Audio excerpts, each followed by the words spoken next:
going to dive in here today, and we're going to finish chapter 3. We're going to do a review today, guys. Guys, please have something to take notes on today, too, because I will be mentioning things that will help you out with your test. Whether you're taking notes on laptops or paper, please take notes. Yes, ma'am?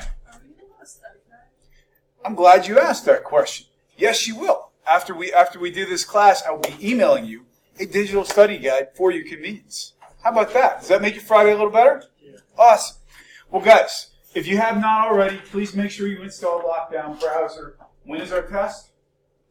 Wednesday. So you got lots of time to study, which is great. We're going to be starting our next chapter on Monday, but I do want to remind you, by the 7th, which is Monday, we have our next paper due. I'm asking you to do the religious discrimination paper. I've covered it a few times, so I'm not going to cover it again, but if you have questions, hit me up. Guys, 1 to 2 pages is great. 1 page is wonderful. Here's the trick.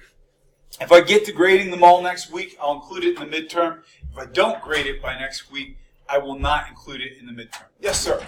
Is this paper due before class or at midnight? Yes, if you get it to me by midnight, and knowing the way that I don't usually grade papers in the middle of the night like Dr. Fry does, if it's in my office by 7 a.m., if it's in my inbox by 7 a.m. on Tuesday, you'll probably be just fine. Yeah, so no worries there.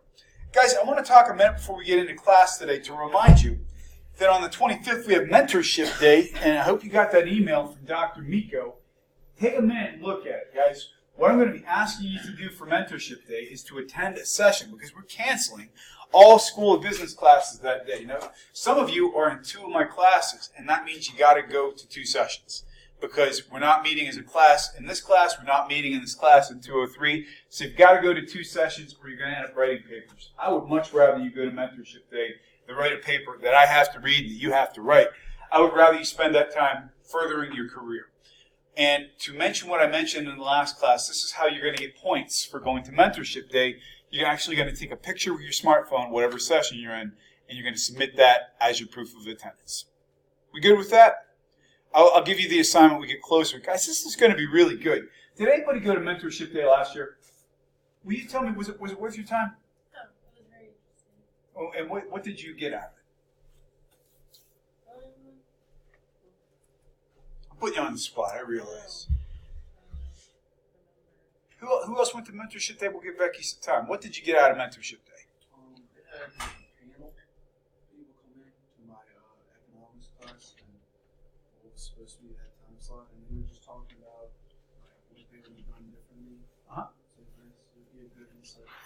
There's sessions potentially, too, for student athletes, too, to talk about things that are specific to student athletes. Here's the trick, guys. A lot of people who are going to be coming in here, we call them golden alums, and they're people who basically have only been out for like a decade, and a lot of these folks can't wait to give you guys job opportunities. So this is really good for your career. Now I'm going to give you a preview of something else we're going to be talking about on Monday. As we have had the Center for Community Action in a couple weeks ago, our project is now up and operating.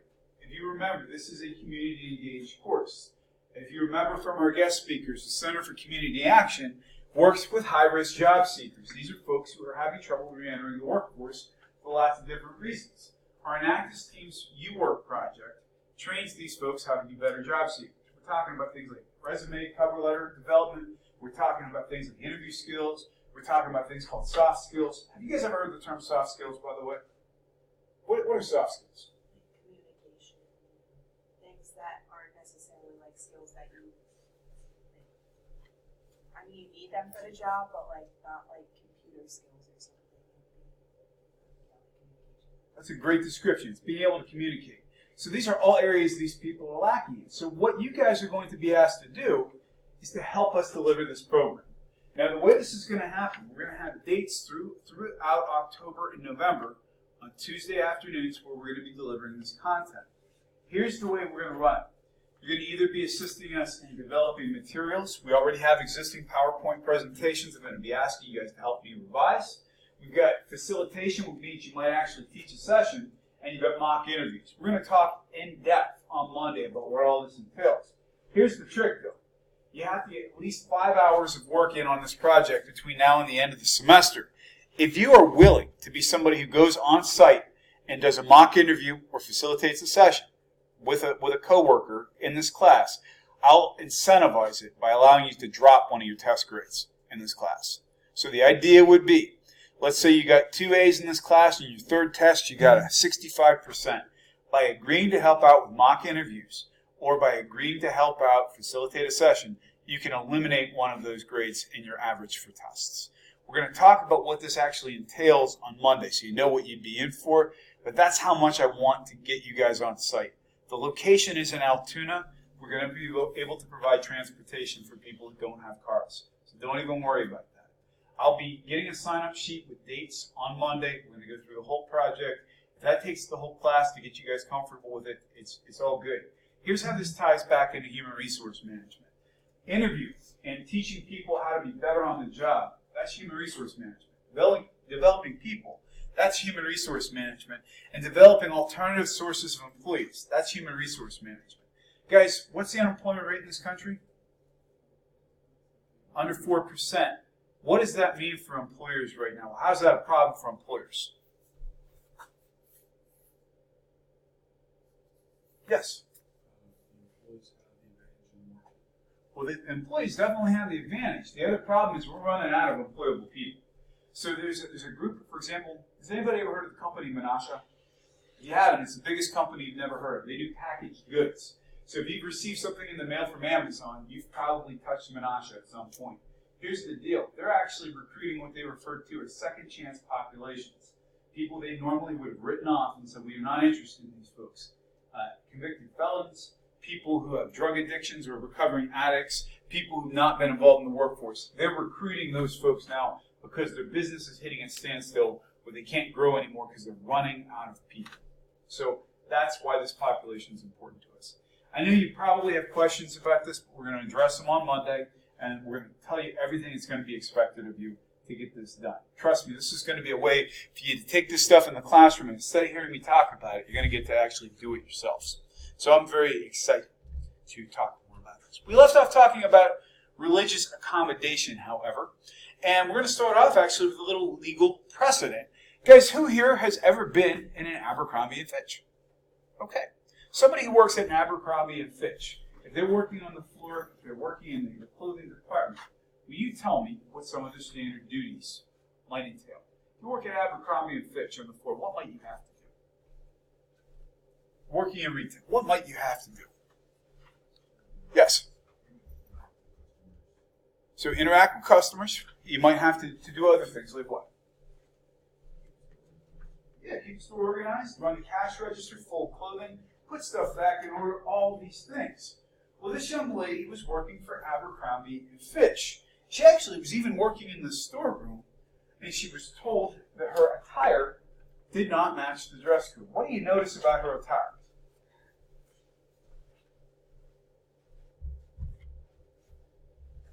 What do you notice?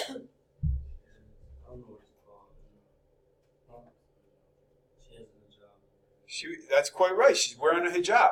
And she was told that it did not comply with the dress code at Abercrombie & Fitch. And she was fired for not complying with the dress code. This definitely went to court. We're going to watch a brief video about how it came out and why. Wearing a hijab, a piece of headgear. Conceivably, was this causing her not to be able to do any of the required functions that she would have been asked to do? No. There's nothing that she would have been asked to do that she could not have done by wearing this piece of attire. This is what we refer to as minimal accommodation, de minimis accommodation. And what that means is this takes no effort at all from the employer to not discriminate. So I think it's one of these things that Abercrombie & Fitch, by enforcing a policy down to the letter of their law, down to their T, really wasn't being flexible enough to accommodate. Now, could there be issues, for example, where religious attire or religious coverings or methods of dress could get in the way of normal employment? What might be a time when somebody's choice of religious appearance might get in the way? Other times where you could see legitimate issues. Yes? If someone worked on like construction or something and had a job, could have a risk of getting caught in the show? Quite right.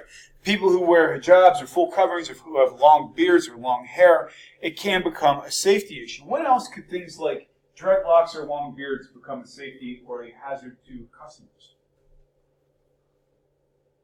When could that be a problem? Yes.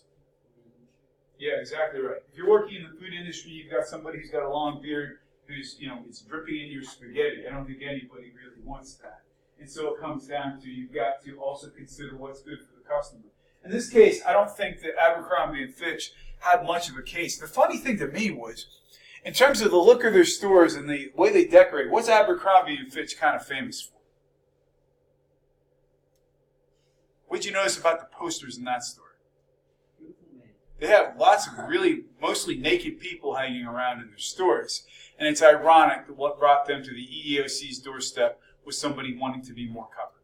Pretty interesting stuff. Guys, we're gonna move very quickly on some of this stuff, not because it's not important, but because this is something that you will not encounter much in an entry-level course. It's something that you would learn more if you were actually doing it every day. One of the hot issues right now in our current government is immigration reform. When we start talking about immigration reform, we're talking about whether or not somebody's actually eligible to work in the United States. For example, if you're hiring somebody who's coming in to work for you in the United States who's not a United States citizen, it is up to the employer to make sure things like I-9 forms are filled out, that they are kept on file and everything else. Now, one of the things that the current administration, when I say this, I leave this up to you to judge whether or not you believe this is right or wrong. The Trump administration is starting to determine immigration status for individuals coming into the country largely by skill set.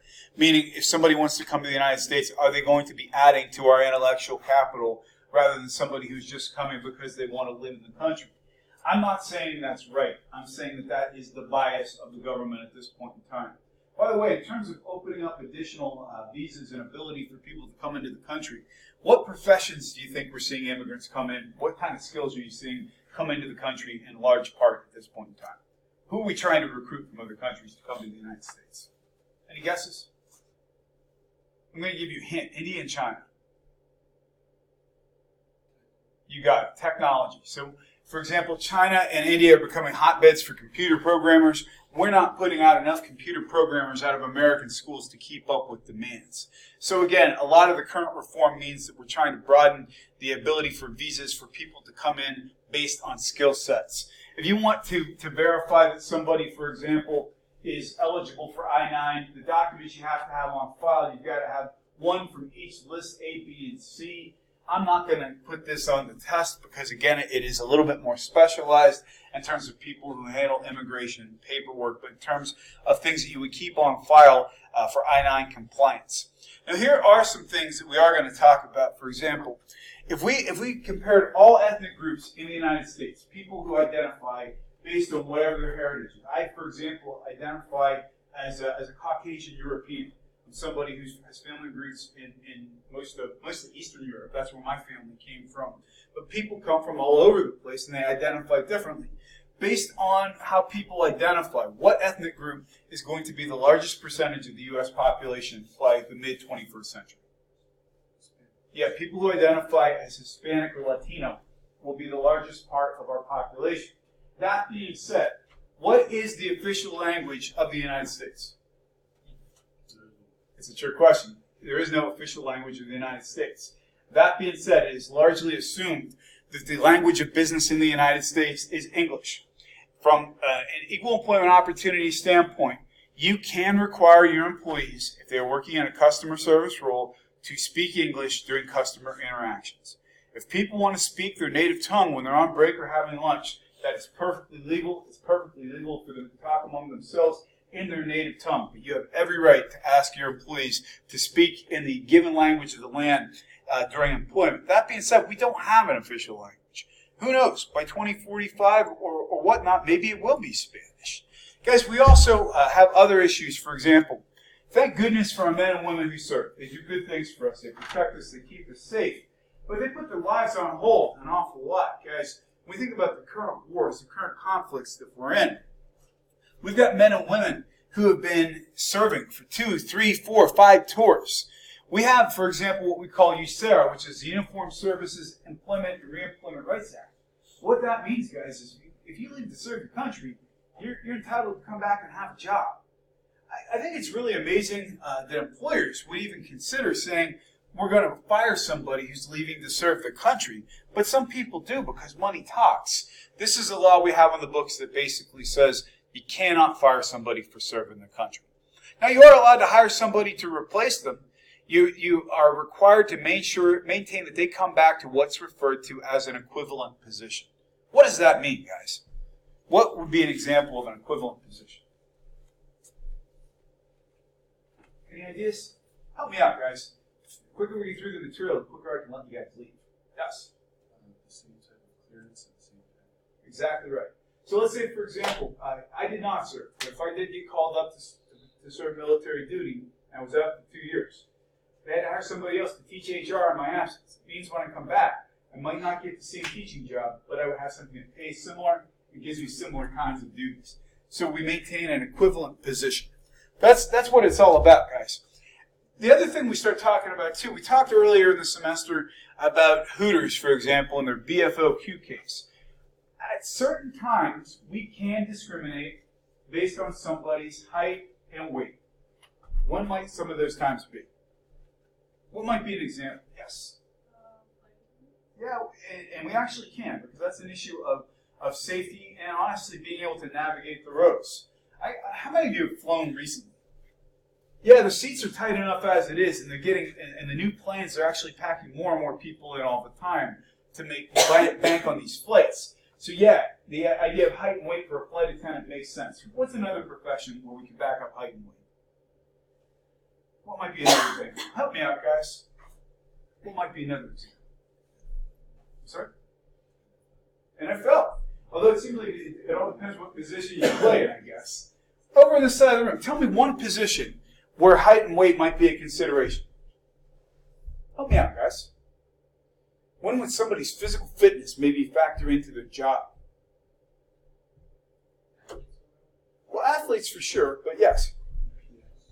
UPS possibly. Yes. Firefighters, military, police, all those sorts of folks. The bottom line is that had better be tied to your job performance. And the other thing too, guys, that's also not a universal. For example, you might see somebody who is a wall of a human being who weighs 340 pounds and has 2% body fat because they're that jacked. And you might see somebody, for example, who weighs 98 pounds who has no muscle tone at all and can't climb a flight of stairs. They're not necessarily always universal standards. But that being said, some positions do have BMI requirements. We talked a lot about diversity in this class and why it's important to empower it. It can be tough, though, guys. Who here has ever seen the episode of The Office, Ethnic Sensitivity Training? Raise your hand if you've seen that episode. Will somebody tell me why that falls on its face and fails so horribly? Why is that such a failure for Michael Scott? Yes? I'm not sure if I remember it right, but I think he's just pointing out all the differences between people and focusing on their stereotypes. It turns into one big stereotype and people making fun of each other instead of really understanding the differences. I mean, it's funny to watch because it's so extremely awkward and terrible. Michael Scott is always hysterical. But he hits on to something, honestly, that's pretty poignant. Anytime you start talking about diversity, if we start talking about religion, we start talking about gender, we start talking about where we come from, at times we also run the risk of building further divisions between people if we don't talk about it in a respectful manner. I think one of the other things, too, it's really tough, for example, for somebody in a room to try to act like they've walked in everybody else's shoes, because we all come from different places. I think that the best practices in this sort of stuff, if you create a general environment of respect between people, I think people can work it out themselves an awful lot of the time. And when we try to force people into scenarios where they have to confront these issues, it can become awkward for everyone who's involved. Let me give you an example. Does anybody know somebody who's a practitioner of the Mormon faith? It's a rare faith, and people who practice it sometimes are very private about it because it's got some very unique aspects to it. If you're all of a sudden saying we're going to share our faith and we're going to talk about it, that person who has been very private about their beliefs all of a sudden may feel singled out, may feel pointed at. I think we see it a lot, for example, on the East Coast, when we're talking about people who are practitioners of Islam, for example, because it's just not that common in rural regions. And so if you get somebody who is a practitioner of Islam, you get a lot of misunderstandings from the get-go, and a lot of those folks can't feel like they're being pointed out. We actually have a term for it. It's called Islamophobia, and it comes down to the idea that people have sometimes irrational fears of people simply because of a different faith. Another part of diversity training can get very complicated. If you're somebody who's not represented by the training, for example, we start talking about equality for females and you're one of the males in the room, you can feel either vilified or excluded too. I'm not saying that should mean we shouldn't talk about this stuff. I'm saying that it makes it difficult, and it's something, just because you sign people up for a diversity course or a gender relations course, I think it's silly to think that that's going to fix all the issues. Let me ask you guys, because we have a minute here, instead of asking you for a question from the floor, what I am going to ask you, how do we do this going forward? When we start thinking about the changing workforce, what are some methods that help people to get along? If you had to think about the ways in which Michael Scott did his ethnic sensitivity training versus the modern workforce, how should we go forward? Yes? Just try to find a common ground. Like in that American Factory movie that we watched, that guy took 20 of the Chinese workers and let them shoot his guns, and they had like so much fun. Like they just found something that they could come together on. I love the common ground aspect. That's a great idea. How else? What else is better than formal diversity training? I have some ideas on this, but I'd like to hear from you guys. What bridges those divides, guys? I'm going to make a suggestion on one. I think that sports bridges some divides too. When you think about it, almost every culture, you go anywhere in the world, and there is athletic competition. You go any country, I don't care what their predominant faith is, what their predominant race is, whether it's patriarchal or not. People love athletic competition. Something as simple as having a softball team as part of your work environment gets people together in a common form of competition. Hopefully something that's good-spirited too. Music and art tie us together too. Getting people together for events and having them appreciate each other and meeting them where they live. To me, that's how we get past some of this stuff. And I don't mean to be all philosophical and we are the world with you, but I think if you put good people together and allow them ways in which they can interact that are not forced, like Michael Scott, I think we can have better results. Do you guys agree or disagree? What are your thoughts? Please have an opinion. Do you agree? I think that one of the best things that we get, I can say it as somebody who gets to interact with people from places I've never been, I think that the best part of a profession like teaching, and maybe one of the best parts about being a student, is that you get to meet people who are from different walks of life than you, different places, people with different experiences. I guarantee you, in my years of teaching, the conversations I've had with students have changed the way I look at the world. And I hope that the same has happened for you guys too. So again, I think when it comes down to diversity, it doesn't mean trying to force things to happen. It means allowing respect and a place where people can actually talk to each other. That being said, we're about ready to do our review. And I am going to ask you for one more question or comment before we get into our review, because the review will go very quickly. One question or comment today, folks. Yes? What are you planning this weekend? I got a busy weekend, man. I'm leaving from here. I'm going to a conference in Pittsburgh with a bunch of students for Enactus. We're there tonight and all day tomorrow, and I'm staying again tomorrow night because I got a gig in Pittsburgh. So I'm playing a show tomorrow night at a club called Thursdays right outside of Cranberry. So what about you? What's your plan for your bye weekend? Not exactly sure exactly what I'm going to do yet, but definitely going to take advantage of the time. You're probably going to get up at 7 a.m. and run sprints, right? No. That's your whole plan. You and Corey are going to be out on the field running sprints tomorrow morning, right? That guy. All right, well, we're going to get into it then, guys. There's no reason to split into the sides because this side of the room already won the 2 points, so anybody can feel free to answer. Which of the following is not a characteristic of a protected class? Is it age, color, disability, or technical skills? D is correct. EEOC, what's it stand for? It is B, Equal Employment Opportunity Commission. Members of a protected category are substantially underrepresented as a result of employment decisions that work to their disadvantage. Is that disparate impact, disparate treatment, disparate harassment, or discriminatory intent?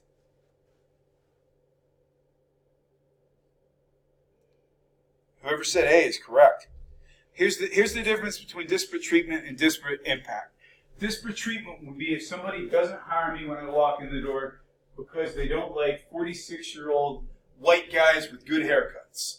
If it's disparate impact, we have no 46-year-old white guys with good haircuts working for our organization because none of them get hired. That is disparate impact. Individual level is disparate treatment. Get the difference, guys? With me? Okay. True or false? Disparate treatment means that individuals are treated differently than others. It's true. Yes, it is. All right. True or false? Disparate impact can be unintentional. That is absolutely true.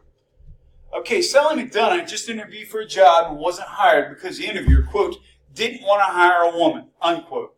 Has Sally been the victim of disparate treatment, disparate impact, ethnic intolerance, or a violation of the ADA? It is A. It's disparate treatment. A rule of thumb, the hiring should equal 80% of the hiring percentage of non-minority candidates. Is it EEO, 2080 rule, 80-20 rule, or good practice? It is the 80-20 rule. It's also an outdated practice, guys. It's an outdated practice. All right, an employment scenario where normally discriminatory practices is acceptable is. It is. Can somebody give me an example one? You got it. A practice necessary for safe and efficient organizational operations is that a BFOQ, a business necessity, a burden of proof, or a reasonable accommodation. What is it? It is B. Which of the following is a profession where a BFOQ could be acceptable?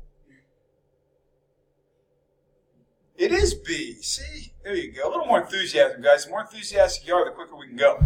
Punitive actions taken by employers against individuals who exercise their legal rights. Is that retribution, revenge, disparate treatment, or retaliation? It is, well, it could be B, but it's actually D. Revenge sounds better, though. It's retaliation. Legislation that established protected classes, which one was it? It is the Civil Rights Act of 1964. It's the original. The Civil Rights Act of 1991. Guys, you need to know the distinction, though. Here's the difference. The Civil Rights Act of 1964 established protected... Listen up, guys. The Civil Rights Act of 64 established the classes. 91 established monetary damages. Know the difference on those two. All right. 64 established protected classes. So what would be somebody who would be covered under the Civil Rights Act of 64? It's based on color, it's based on race, based on religion. It is not based on sexual orientation or disability. Okay. True or false? An anonymous application is a good method of avoiding discriminatory practices. I would say that's true. It's not foolproof, but it's true. The Family Medical Leave Act gives up to how many weeks of unpaid leave? 12 is correct. Guys, in the United States, how many legally required days off do we get? Big fat 0. Goose egg. True or false? There is no risk for employers to negotiate salaries. That is false. Why is it false, guys? What's that? Well, there's always risk, but give me an example. How could that be risky?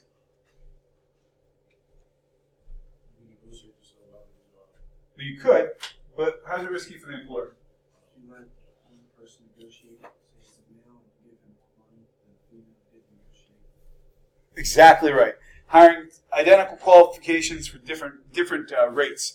Discriminatory practices that have prevented women and minorities from advancing to executive level jobs. What do we call that? Glass ceiling. Correct. True or false? Under Title VII, a man who undergoes gender reassignment surgery is still considered a man. That's Title VII. It is true. Sexual harassment that makes employment decisions hinge on sexual favors. What do we call it? This for that? Quid pro quo. Quid pro quo. Say that 6 times real fast. Yeah, the disparate treatment was wrong. I'll fix that on the review. It was quid pro quo. All right, the unemployment rate for persons with disabilities is roughly double that for persons without disabilities. It's true. It's roughly that. True or false? It is okay to ask someone about their disability if they have not stated they are disabled. Correct. There we go. Modification to a job or work environment that gives a qualified individual equal employment opportunity. We call that minimal accommodation, reasonable accommodation, undue hardship, or ADA. It is B, reasonable accommodation. All the following are means of reasonable accommodation except what? D is the example. You can give somebody job restructuring. You can give them special equipment. If you're treating them in a preferred way just to treat them special, that's not reasonable accommodation. Significant difficulty or expense imposed on an employer making an accommodation for individuals with disabilities is called what? It is B. It's an undue hardship. True or false? Recovering drug addicts who are not currently using drugs can be considered to be a person with a disability. That is true. The key is they have to be not currently using. Which of these professions is ideally suited or could be ideally suited to a person with autism? B, absolutely. And that's not universal, but it could be. Which law prevents discrimination against all individuals aged 40 or older working for employers having 20 or more workers? C is correct. ADEA. True or false? It is illegal to require employees to speak English at certain times. Correct. That's it, guys. I'll be sending you the review and email in the next 5 minutes. When's your test? Wednesday. Guys, have a nice weekend.